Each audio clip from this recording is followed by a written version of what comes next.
Muchas bendiciones en este día. Hoy, como siempre, vengo con un tema sumamente importante de la palabra de Dios. Es un tema que de alguna manera a todos nos atañe, puesto que todos estamos involucrados en el aspecto económico. Se llama el peligro de las deudas, o lo que dice la Biblia, la palabra de Dios, sobre lo que significa concertar acuerdos o las deudas, lo que Dios quiere que nosotros, los compromisos que nosotros quiere que nosotros asumamos y cumplamos desde el punto de vista, desde su palabra. La Biblia, como todos sabemos, no es un tratado de economía, pero sí contiene los principios fundamentales de conducta que pone, de alguna manera cubren los aspectos de la vida humana y son guías seguras para los hijos de Dios. A pesar de los variados sistemas de financiación que existen, empresas, etcétera, y los gastos en que se incurren, la mejor actitud hacia las deudas es la que se menciona en este capítulo, que habla de Romanos capítulo, en el libro de Romanos capítulo 13, versículos 7 y 8, dice, es una regla general, se establece aquí, dice, pagad a todo lo que debéis, al que honra, honra, al que impuesto, impuesto, y al que tributo, tributo. No debáis a nadie nada, sino el amaros los unos a los otros. Está claro que, interpretándolo en su contexto, Dios lo que quiere es que nosotros, el único deber que tengamos para con nuestro prójimo es el de darle amor, independientemente nos paguen con otra cosa. El amor es que de alguna manera Dios manda que debemos dar sin esperar nada a cambio. Y ese amor debe manifestarse en todas nuestras acciones, en todas nuestras actitudes.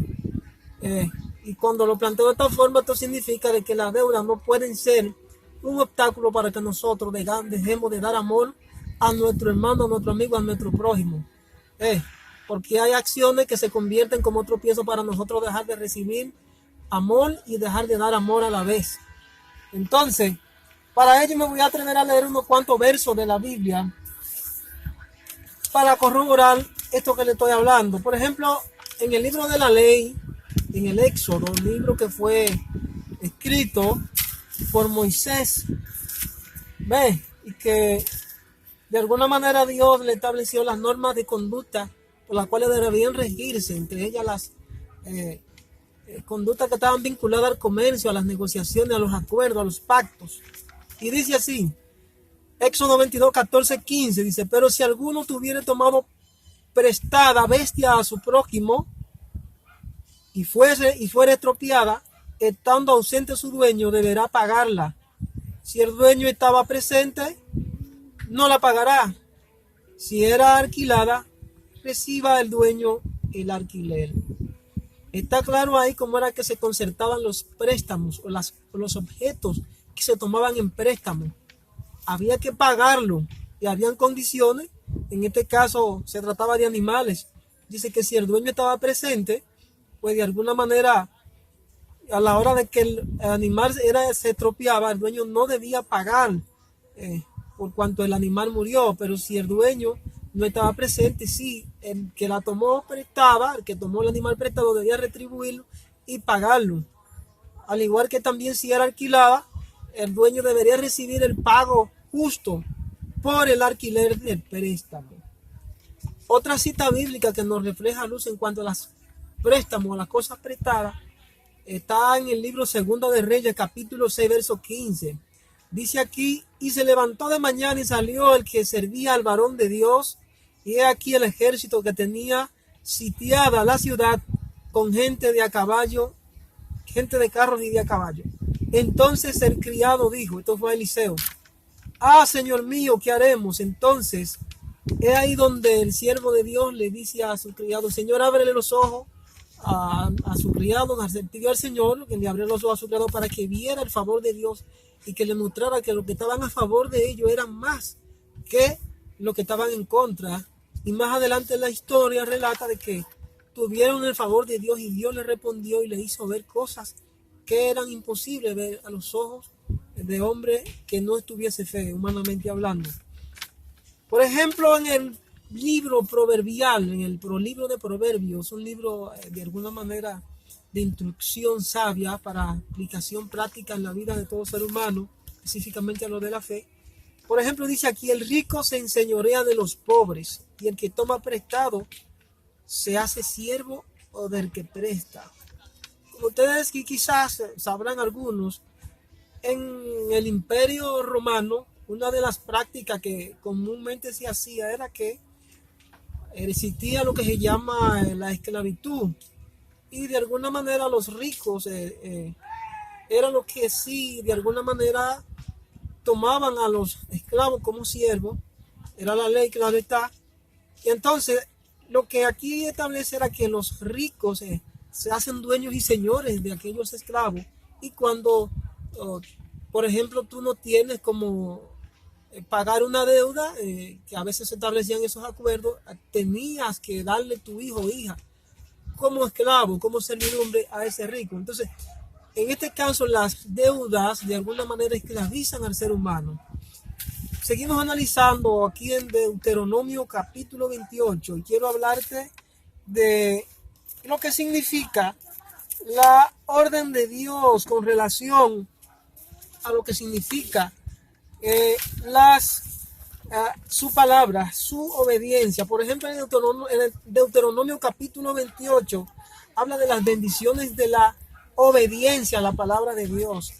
Dice, una de las cosas que Dios le dijo al pueblo de Israel cuando le iba a meter a la tierra prometida, dice: acontecerá que si oyes atentamente la voz de Jehová tu Dios para guardar y poner en obra todos sus mandamientos que yo te prescribo hoy, también Jehová tu Dios te exaltará sobre todas las naciones de la tierra, y vendrán sobre ti y te alcanzarán todas estas bendiciones si escuchas la voz de Jehová tu Dios. Bendito serás tú en la ciudad, bendito en el campo, bendito el fruto de tu vientre, bendito tu tierra, bendito el fruto de tus bestias, la cría de tus vacas y los rebaños de tus ovejas. Bendita será tu canasta y tu alteza de amasar. Bendito serás tu entrada y tu salida, bendito. Por todos lados dice bendito, bendito. Pero lo que me impresiona es en el capítulo 13, en el verso 13, perdón.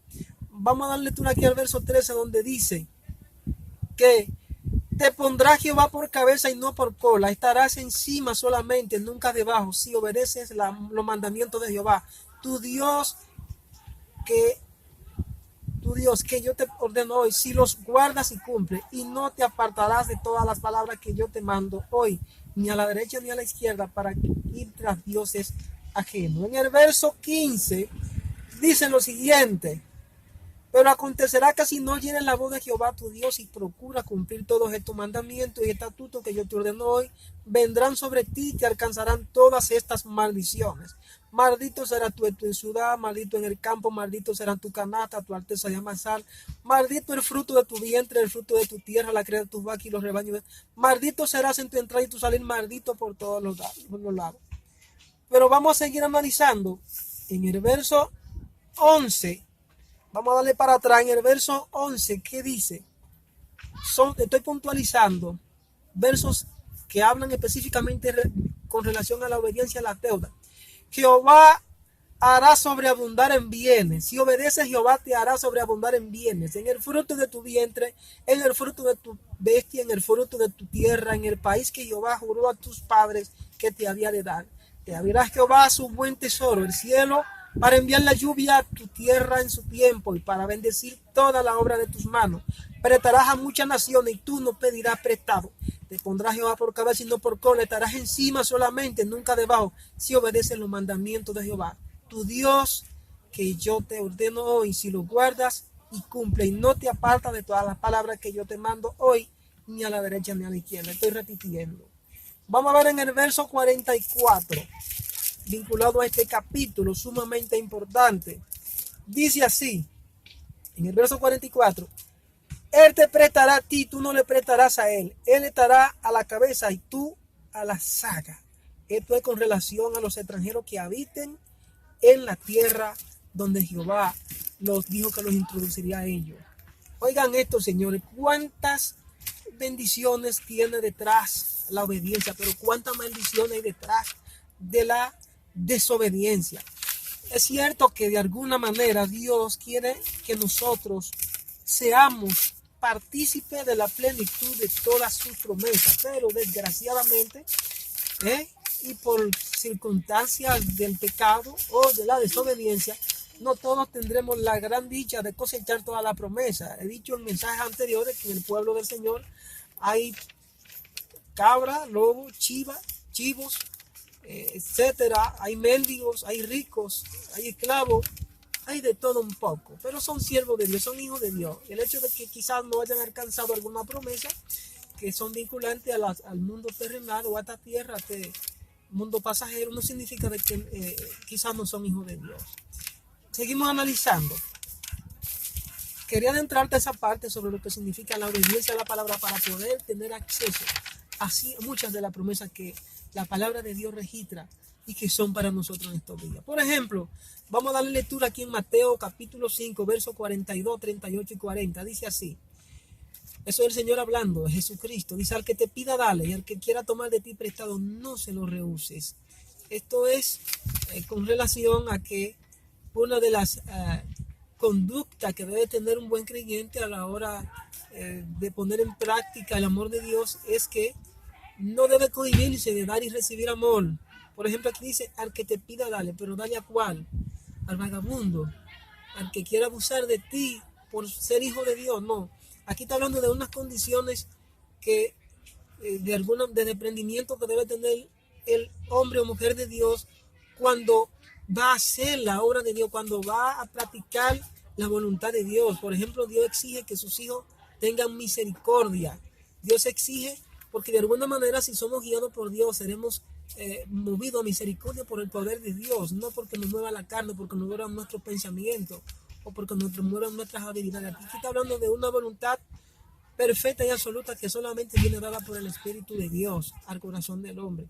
Al que te pida, dale, pero a quien al aprovechado, al vagabundo, no. Aquí está hablando de al hermano, a cualquiera que tuviese una necesidad y que fuera comprobada de tal manera que tú no pases como una persona al que ellos están usando. Por ejemplo, tomarle el pelo a una persona como que si fuera un ignorante o un estúpido, esa no es la parte que plantea la Biblia. Está hablando de una situación donde tú compruebas que esa persona necesita o que está necesitado de algo.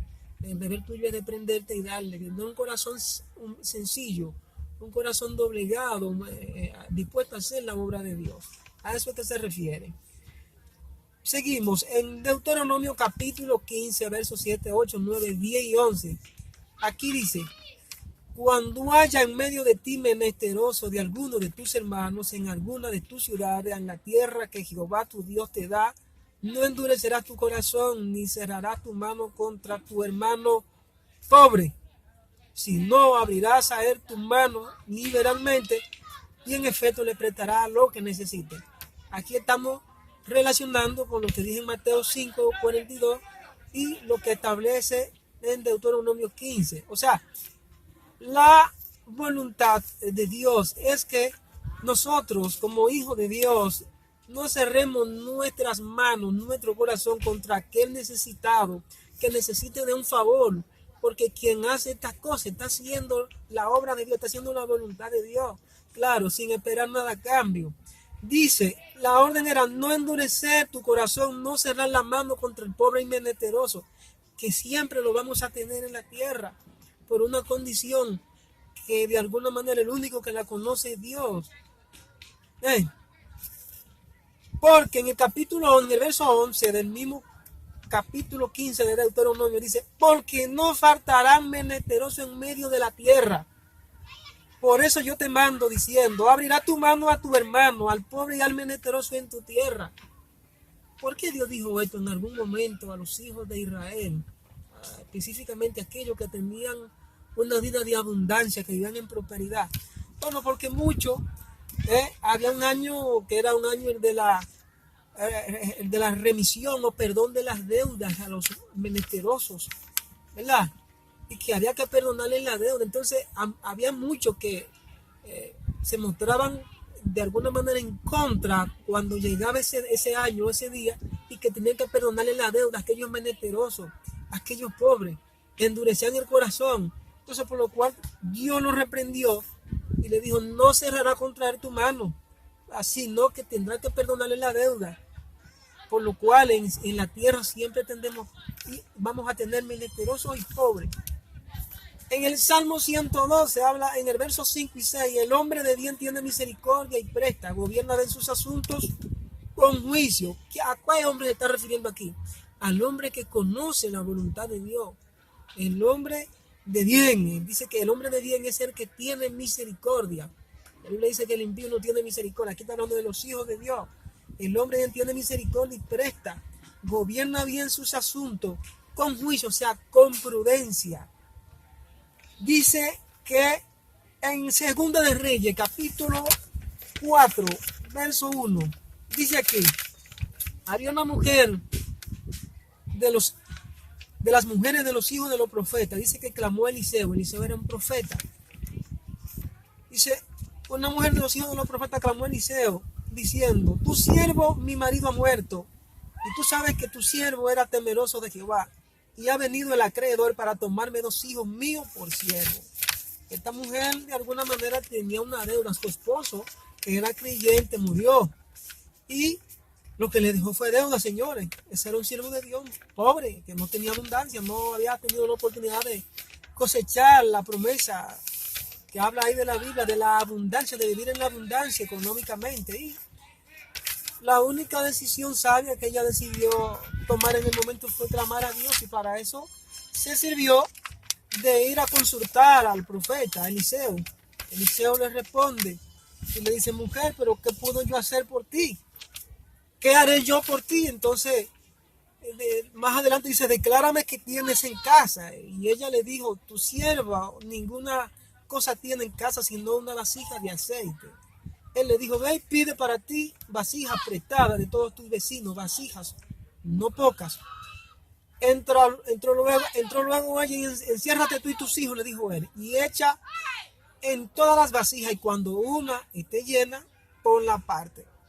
Y se fue la mujer y cerró la puerta, encerrándose ella y sus hijos. Y ellos le traían las vasijas y ella echaba el aceite. Cuando las vasijas estuvieron llenas, dijo un hijo suyo, traedme aún otras vasijas. Y él dijo, no hay más vasijas. Entonces cesó el aceite. Vino ella luego y le contó al varón de Dios, el cual dijo, ve y vende el aceite y paga a tus acreedores, y tú y tus hijos viví de lo que quede. Está claro que Dios no desea que sus hijos vivan en la carencia.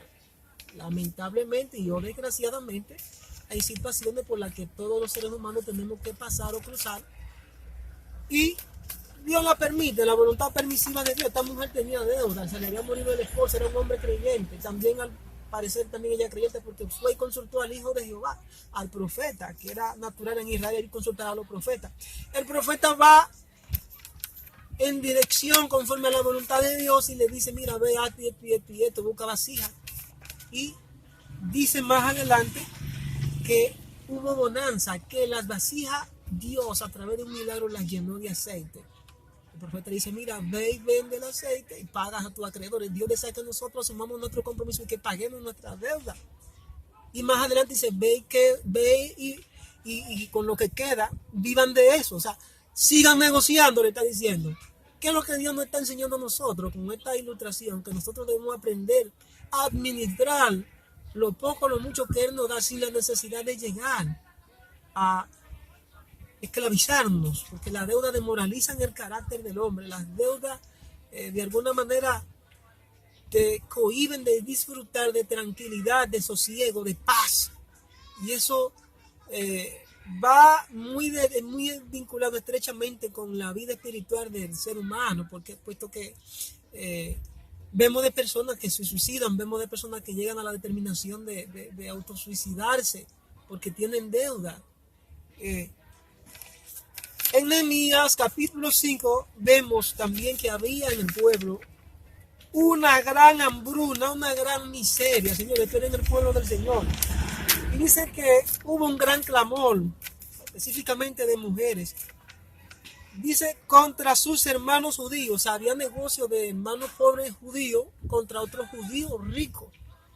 Había deudas de pobres hacia ricos. Dice que Nehemías se llenó de valor y autoridad ver estas injusticias que le quitaban todo lo que tenían a estos pobres. Dice que reprendió a los nobles, a los que tenían posiciones económicas, a los que dirigían a los ricos, y a los oficiales del pueblo, y les dijo: ustedes cada uno exige interesa a nuestros hermanos. Y dijo él que, dice, convoqué contra ellos una gran asamblea. Y dice que convocó una gran asamblea.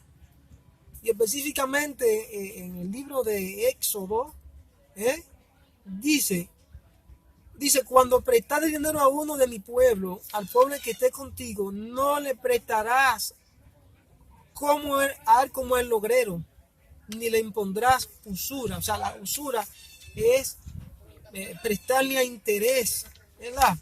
Prestarle como si fuera igual al impío, no. Dice en el verso 26, si tomares en prenda el vestido de tu prójimo, a la puesta del sol se lo devolverá, porque es lo único que tiene. O sea, aquí hay una condición importante, que debe ser la misericordia. El siervo debe tener misericordia. Si ha de quitar tu cama debajo de ti, ¿en qué dormirá? Si es el único vestido que tiene, ¿por qué de quitárselo? Ten misericordia de él, porque ya Dios la tuvo contigo al perdonarte los pecados, ¿verdad? Por eso dice que la única deuda que debemos tener en primer lugar es el amarnos los unos a los otros, ¿verdad? Proverbios 6, 1 al 3, vamos a ver, dice, con relación a los que salen por fiadores de deudas ajenas: hijo mío, si salieres fiador por tu amigo, si has empeñado tu palabra a un extraño, te has enlazado con la palabra de tu boca, y has quedado preso en los dichos de tus labios. Haz esto ahora, hijo mío, y líbrate, ya que ha caído en la mano de tu prójimo. Ve, humíllate y asegúrate de tu amigo. Cuando hablas, ve, humíllate y asegúrate de tu amigo. En el caso de que tú has empeñado tu palabra y has salido por garante, por fiador de la deuda de tu amigo, te está diciendo que no es que no le sea fiador, o que de alguna manera no le sirvas como garante cuando él quiera asumir algún compromiso. No es eso. Está diciendo que tú debes asegurarte de él, a ver si él tiene con qué pagar la deuda. Una vez tú te hayas enlazado con los dichos de tu boca y hayas empeñado tu palabra, pues esto no sea una condición como para que tú comiences a blasfemar de tu hermano e ir ante Dios a clamar porque él te engañó. No es eso. Te está diciendo que te asegure, por esto que tú, como hermano, como hijo de Dios que tú eres, hermano de él, la Biblia dice que debemos sobrellevar los unos a las cargas de los otros. Y cuando tú asumes el compromiso de firmar o de ser garante de una deuda de él, es porque tú tienes la solvencia económica como para, si él no puede o no tiene las condiciones como para pagar, tú que te comprometiste estás dispuesto a pagar libre y voluntariamente.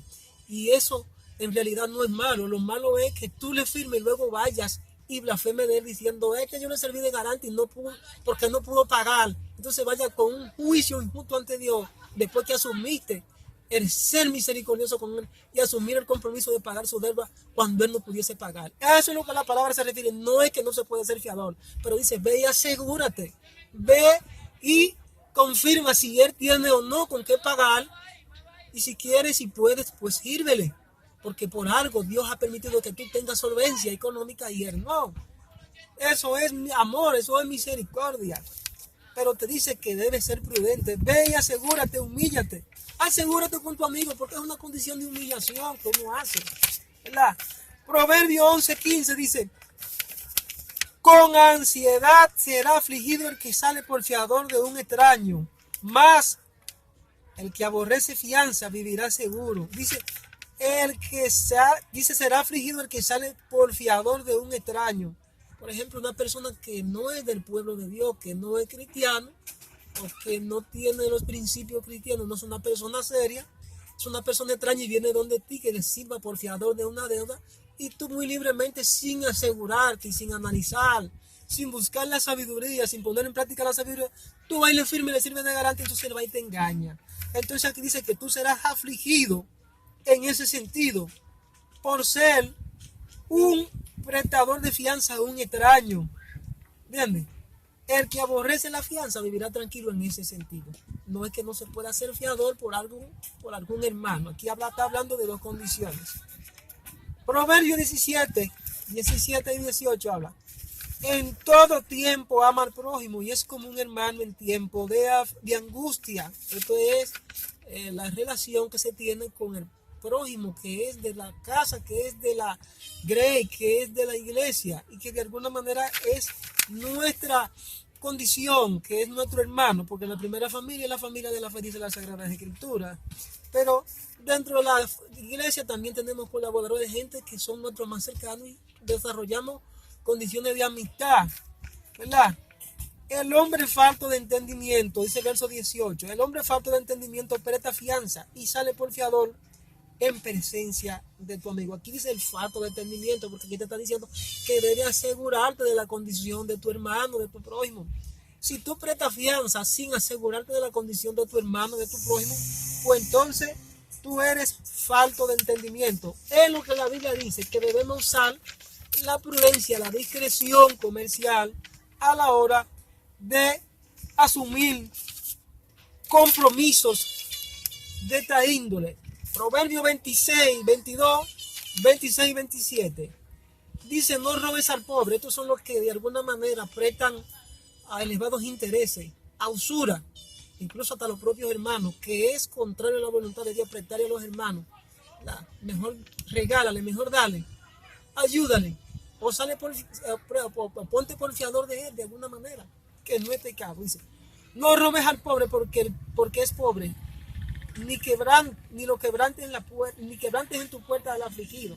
Hay personas que le encanta humillar, ¿verdad? Avergonzar y afligir al pobre. Dice la Biblia que no hagas esto, puesto que él clamará delante de Dios y él jugará entre ustedes dos, y les aseguro que le va a dar la razón al pobre y menesteroso, puesto que si Dios te ha permitido administrar riqueza, tener abundancia, dale la gloria a Dios. Dale la gloria a Dios, porque de alguna manera Él te ha permitido a ti cosechar esas bendiciones, esas promesas, y a Él no se lo ha permitido, pero tú lo que eres un simple administrador. La Biblia dice que la tierra y su plenitud, el mundo y lo que en él habitan son de Jehová. De modo pues que ni tú mismo te pertenece a ti, ni la riqueza que tienes, sino que todo lo que tú tienes fue Dios que te lo dio. Independientemente de que tú seas creyente o no creyente, lo que tienes te lo dio Dios y debes ser agradecido. Administra bien los recursos, da al pobre, ten misericordia, presta, regala. Al final no te llevarás nada a la tumba. Todo le pertenece a Dios. Dice Proverbios capítulo 13, verso 8. El rescate de la vida del hombre está en sus riquezas, pero el pobre no oye censura. El pobre de alguna manera llega un momento donde por falta de tener esta bendición, tener abundancia, pierde la moral. Y lo que recibe es maltrato, humillación. Es como si fuera un aguijón, de manera constante, vivir en las carencias, vivir en la miseria, vivir en la pobreza. Es una maldición, señores. Una promesa no cosechada en los creyentes se convierte en una maldición en un momento dado. Y eso hay que meditarlo, eso hay que analizarlo y tratar de sacrificarse para tratar de llegar en buena ley y conseguir esa promesa que Dios quiere que todos las obtengamos. Dice aquí una pregunta: ¿en qué condición está el que toma prestado? El que toma prestado es siervo del que presta, según Proverbios 22:7. Es siervo del que presta, puesto que de alguna manera está esclavizado, se ha comprometido por los dichos de su boca y tiene que hacer lo que de alguna manera que estableció en el contrato, ¿verdad? Un compromiso entre hombres, una vez ratificado por Dios, nadie lo invalida. Tú debes cumplir lo que prometes. Por eso he dicho en muchas ocasiones que si usted muchas veces no es capaz de cumplir su propia palabra, mucho menos la de Dios, que son más rectas, ¿verdad? Y cuando usted se compromete mediante las normas, mediante la ley, a que asumir un compromiso, pues ya usted lo que tiene que tratar de cumplir.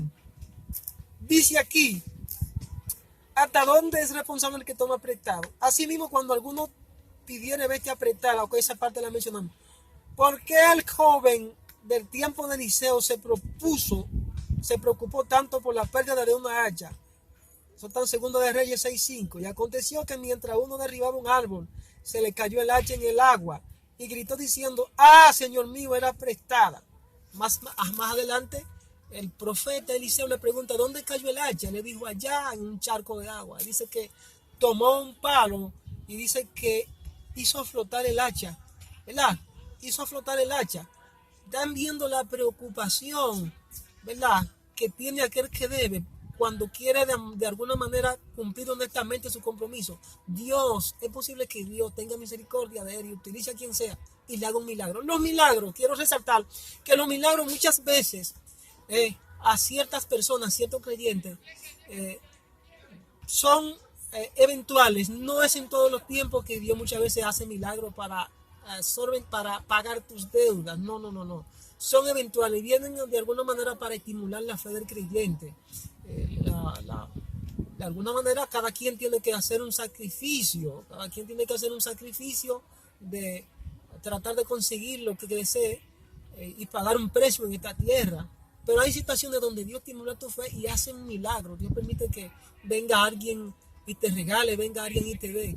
No es el deseo de Dios que tú vivas del sudor del vecino del frente o de personas que quizás tú no conoces, no. El deseo de Dios es que tú trabajes, que te sacrifiques y que pagues el precio y que hagas lo que tengas que hacer en buena ley, de manera honesta, para conseguir lo que desees. Eso se llama sacrificio, se llama fe. Ahora, Él hace milagros, no todas las veces, sí lo hace. En el caso de la mujer del aceite, Dios lo hizo, pero lo hizo para estimular la fe de esa mujer, para que supiera cómo administrar lo poco mucho que Él le estaba dando. La miseria que vino en el pueblo vino quizá por no saber administrar lo poco mucho que la gran mayoría tenía y por la falta de conocimiento. Dice aquí,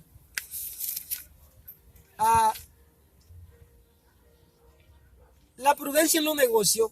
¿Cómo debe manejar el hombre de Dios de manera correcta sus asuntos? Dice: el hombre de bien tiene misericordia y presta y gobierna sus asuntos con juicio, según Salmo 112, verso 5. En la parábola de Cristo enseña la discreción comercial. Por ejemplo, en Lucas capítulo 14, versos 28 y 30 dice: porque ¿quién de vosotros, queriendo edificar una torre, no se sienta primero y calcula los gastos a ver si tiene lo que necesita para acabarla? No sea que después que haya puesto el cimiento y no pueda acabarla, todos los que lo vean comiencen a hablar, a hacer burla de él, diciendo: este hombre comenzó a edificar y no pudo acabarla. ¿Qué quiere decir esto? El primero que nos enseña a nosotros a tener lo que se llama discreción comercial, a manejar bien nuestros asuntos en nuestros negocios, es Dios. O sea, nosotros de alguna manera debemos primero calcular a ver si tenemos con qué pagar. Porque que nadie se va a lanzar a hacer un proyecto si no tiene con qué pagar.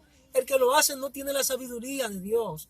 Y en alguna manera se ha enlazado en los dichos de su boca y pagará una consecuencia, pagará un precio más.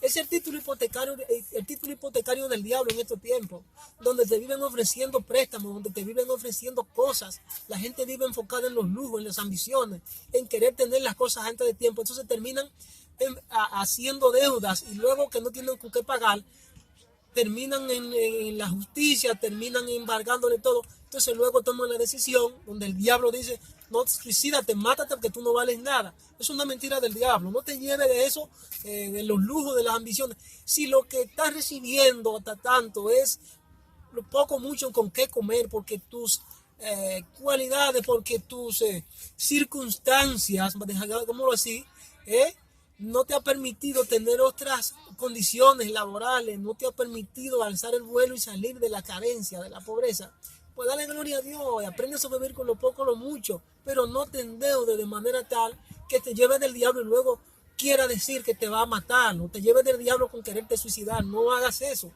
¿entiendes? Siempre escucha la voz de Dios que te dice que el amor de Él está por encima de todas las cosas. Habrá gente que vendrán usados del diablo tratándote de acorralarte. Y eso también se practica en aquellos que supuestamente conocen el amor de Dios, que acorralan, ¿verdad? Incluso los mismos hermanos, a todo el mundo por usar lo que se llama la misericordia, porque no tienen misericordia y cobran usura, cobran intereses elevados a los hijos de Dios y a los que no son hijos de Dios y terminan enriqueciéndose de esa forma. De verdad que este es un gran pecado. Ahí es donde la usura termina en ser un gran pecado. Cuando tú no usas la misericordia para con tu prójimo que está pobre, que está desbaratado y que necesita de la mano amiga de que lo ayuden. Por ejemplo, en un momento de nuestra historia, en Primera de Crónicas, capítulo 29, verso 2, dice que Dios hizo provisión al rey David para la edificación del templo. Y dice, yo con todas mis fuerzas he preparado para la casa de mi Dios. Y dice que todas las personas a las que él convocó se desprendieron, ¿verdad? El pueblo respondió y dice, todos los jefes de familia y los príncipes ofrecieron voluntariamente, y se alegró el pueblo por haber contribuido voluntariamente, porque de todo corazón ofrecieron a Jehová voluntariamente. Asimismo, se alegró mucho el rey David. ¿Ven cómo todo el pueblo contribuyó? ¿Verdad? No es que Dios mueve a nadie para que haga algo en contra de su voluntad. No. Yo creo que si tú no haces algo conforme a que no sea movido por Dios, pues no he tenido memoria. Ahora, si tú lo haces con el simple propósito de ser alabado por los hombres, pues esa es la gloria tuya. Ahora bien, Dios desea que seamos movidos por Él para hacer su voluntad en todo, incluso para contribuir a la obra, para contribuir con cualquier persona que lo necesite, que seamos dirigidos y guiados por Él. De alguna manera, las deudas demoralizan el carácter de todo hombre. Las palabras de Dios son la medicina, ¿verdad? O la antítesis más correcta para uno, de alguna manera, buscar soluciones a esas circunstancias que le vienen a uno de momento por enfrascarse en deudas que van más allá de cubrir nuestras necesidades básicas. A veces se enfrascan en deuda para entrar en lo que es el lujo, para hacer cosas que no están de acuerdo al nivel del otro. A veces queremos vivir del qué dirán. Yo quiero competir con el prójimo. Aquel tiene un carro, aquel tiene una viña, aquel tiene una casa, aquel tiene una mansión y yo quiero vivir así. No. En el mundo, en la tierra, siempre habrán pobres. Voy a leerte este último párrafo. Dice aquí, el siguiente párrafo se atribuye a T.D. Wistamach. Deudas. No hay peor demoralizador del carácter. El triste registro del incumplimiento, desfalcos y fiascos deshonestos que observamos constantemente en los diarios son a menudo, en realidad en la mayoría de los casos, el resultado de la demoralización producida por las deudas y de los consiguientes esfuerzos desesperados por librarse de ellas. Los apoyos financieros las han fomentado. Las deudas arruinan tantas familias y destruyen tantos caracteres hermosos como las bebidas alcohólicas.